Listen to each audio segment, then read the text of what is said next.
दोस्तों, जैसा कि हम सभी जानते हैं, एकादशी के व्रत का विशेष महत्व होता है। इस व्रत को रखने से व्यक्ति के जन्मों जन्मों के पापों का नाश हो जाता है और उसके ऊपर भगवान विष्णु की विशेष कृपा होती है। और जब यहाँ बात आती है कार्तिक मास में पड़ने वाली एकादशी की, तो इस एकादशी का तो महत्व ही अलग होता है। इस एकादशी का व्रत रखने से तो व्यक्ति को अपार सुखों की प्राप्ति होती है। तो चलिए आज जानते हैं कार्तिक माह में पड़ने वाली दूसरी एकादशी देवोत्थान एकादशी के बारे में।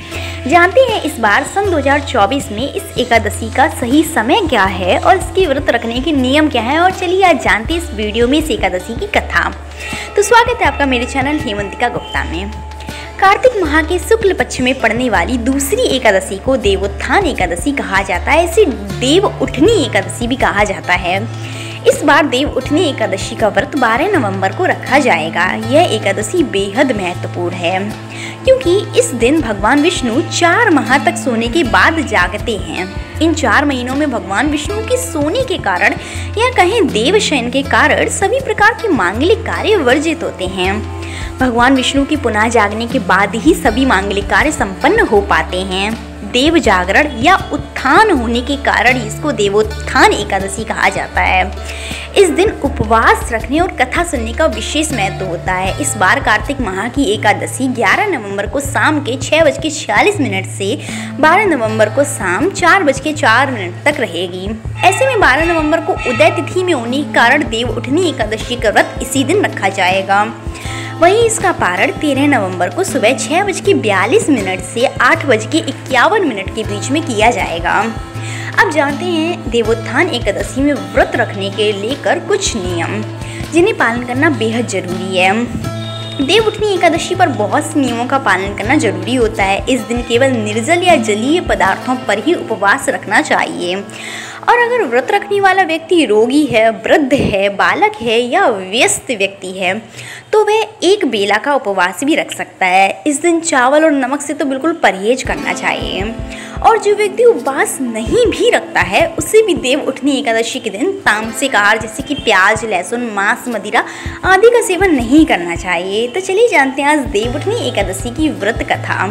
इस कथा को सुनने से व्यक्ति का व्रत पूरा होता है। तो चलिए जानते हैं। धर्म ग्रंथों में दी गई कथा के अनुसार एक राज्य में एकादशी के दिन प्रजा से लेकर पशु तक कोई भी अन्न ग्रहण नहीं करता था। एक दिन भगवान विष्णु ने राजा की परीक्षा लेने की सोची और सुंदरी भेष बनाकर सड़क के किनारे बैठ गए। राजा की भेंट जब सुंदरी से हुई तो उन्होंने उसके यहाँ बैठने का कारण पूछा। स्त्री ने बताया कि वह बेसहारा है। राजा उसके रूप पर मोहित हो गए और बोले कि तुम रानी बनकर मेरे साथ महल चलो। सुंदरी स्त्री राजा के सामने शर्त रखने लगी कि ये प्रस्ताव तभी स्वीकार होगा जब उसे पूरे राज्य का अधिकार दिया जाएगा और वह जो बनाए राजा को वही खाना होगा।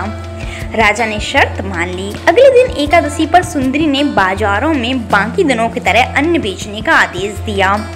मांसाहार बनाकर राजा को खाने पर मजबूर करने लगी। तो राजा ने कहा कि आज एकादशी के व्रत में मैं तो सिर्फ फलाहार ही ग्रहण करता हूँ।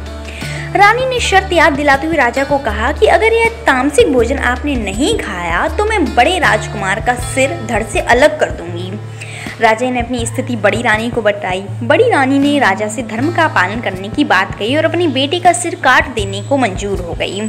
राजा हताश थे और सुंदरी की बात न मानने पर राजकुमार का सिर देने को तैयार हो गए।